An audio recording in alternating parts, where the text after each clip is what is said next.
It seems like everywhere you turn now, someone is telling you how to make the best $500 gaming PC.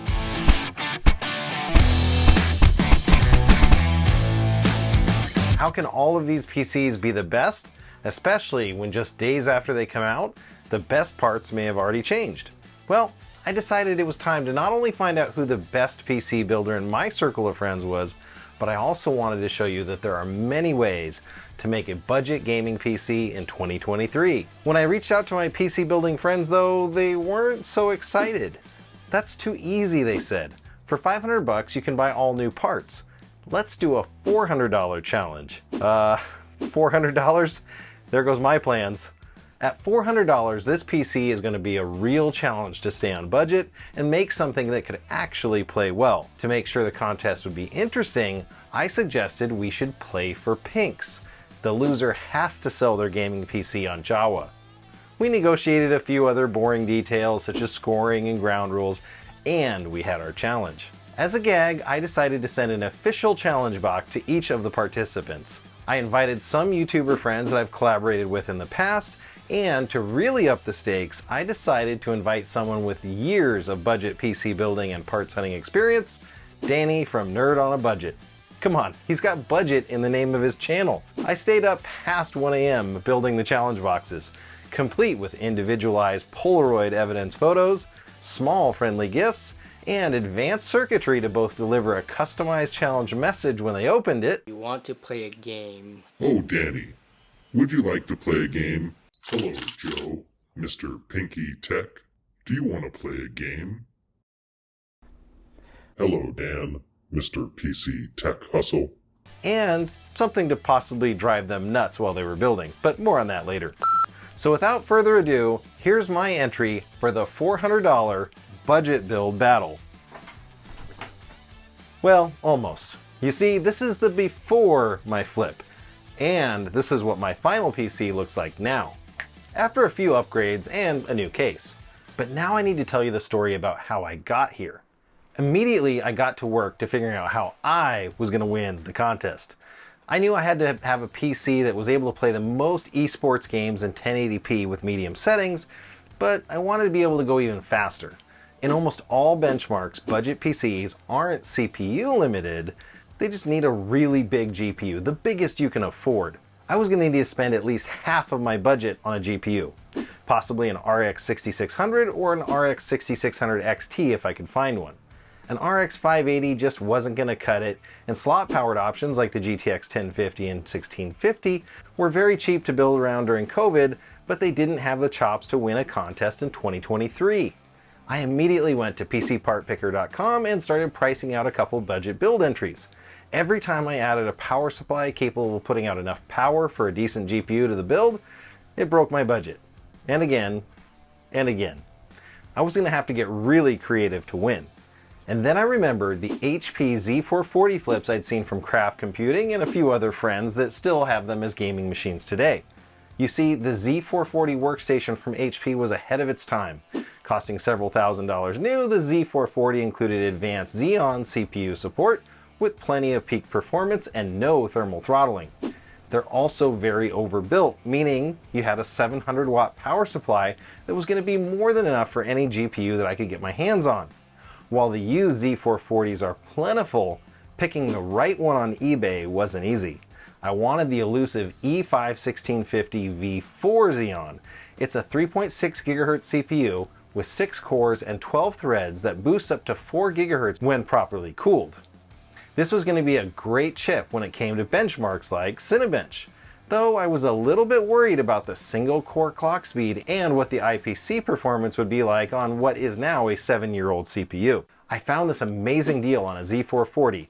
It has a big power supply, the right CPU, and a 250 gig SATA SSD, 16 gigs of DDR ECC RAM, and a fairly standard case layout, which should mean all the parts will be swappable. This means the main components of my new rig are all bought for just $159 shipped, and I had a whopping $241 left for a GPU and a better looking case. So I started a hunt for the right GPU. Facebook Marketplace was going to be my go-to.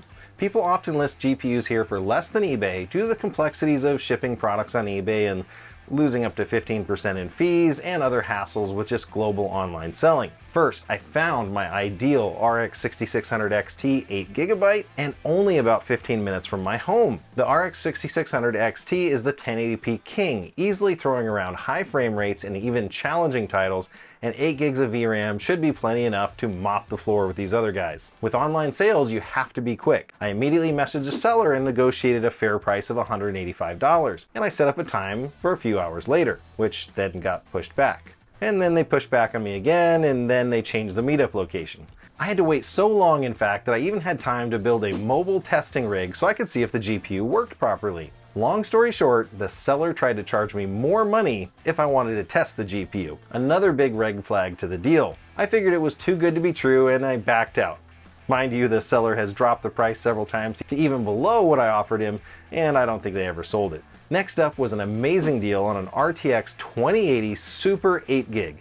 This was an OEM card, meaning it lacked a lot of the badging, backplate, and fancy lighting of the more advanced cards, but it had all the gaming pedigree of the branded cousins. I negotiated a pickup the very next day, and all was going very well. The person selling the GPU said they didn't know much about it and that it came in their Alienware PC, that they weren't using its potential and just decided to sell it.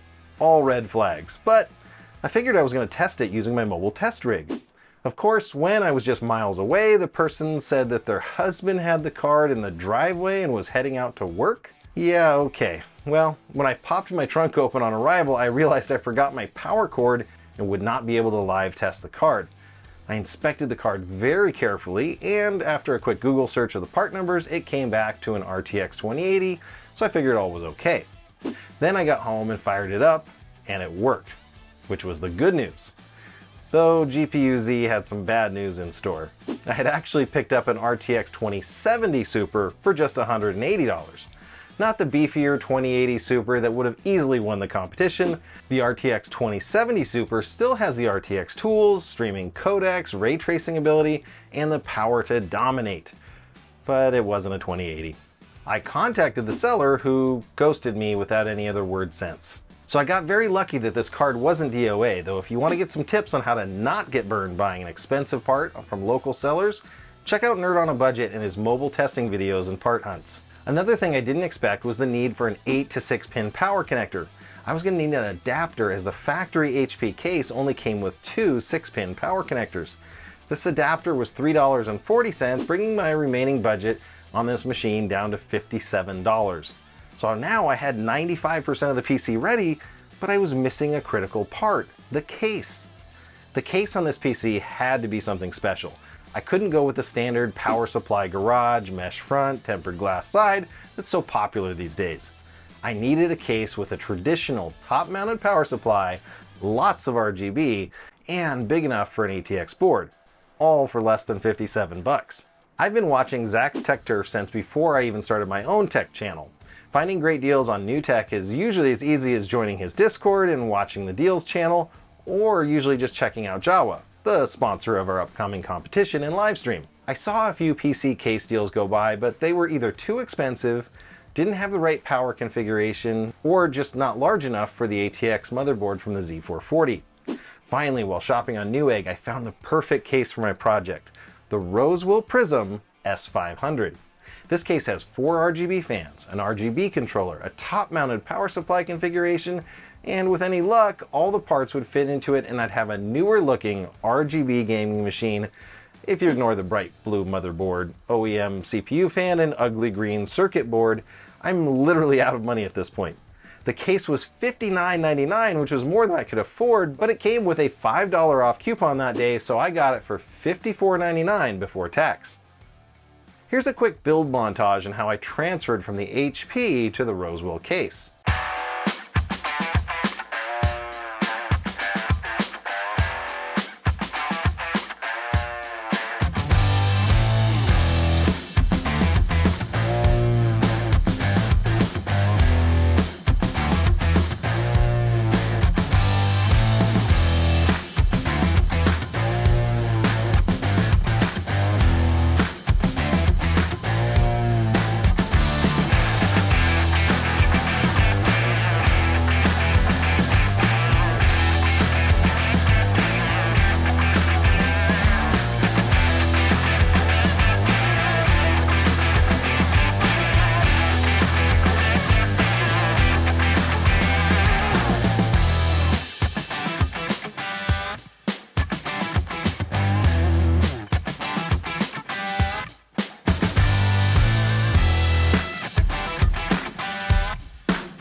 Once I got a few games installed, I noticed the machine was hanging and slowing. The poor 250 gig SSD was filled to the max, and running an SSD so tight on space wasn't going to work if I'm actually playing more than one game at a time. We hadn't yet amended the rules to allow a secondary game drive, so I needed to get creative.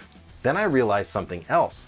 When I was running my benchmarks on the other tests, the CPU was only reporting 3.5 GHz clock speed. Upon further inspection, I realized that the seller had actually shipped me an E5-1650 V3 and not the better V4 in the listing. I reached out, and through some very courteous back and forth emails, the seller made it right by sending me a V4 Xeon and said keep the V3.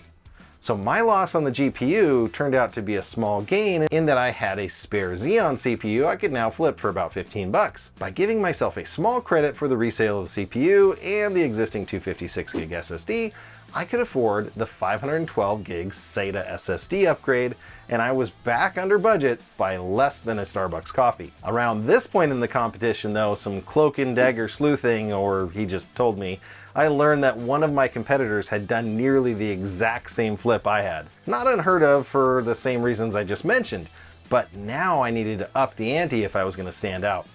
I remembered back to a theme build I did for the US Coast Guard graduation present that I gave to my stepson. I thought it'd be cool and aesthetically a major upgrade to turn this budget gamer into a theme PC without having to add much vinyl, etching, and spray paint.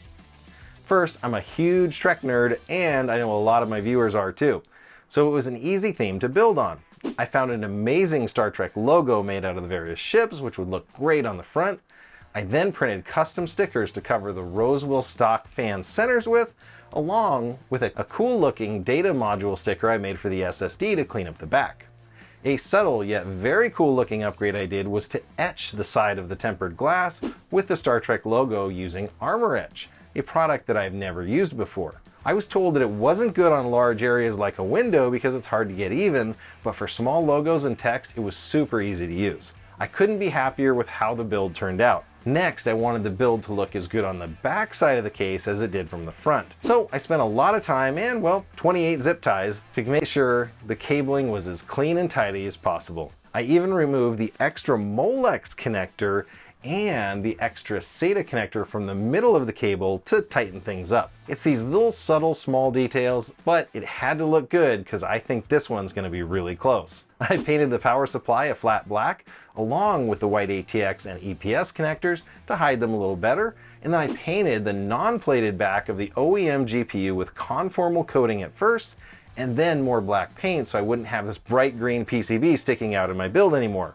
I added the NCC 1701 USS Enterprise stickers on top for good measure, and this PC was ready for some close-ups.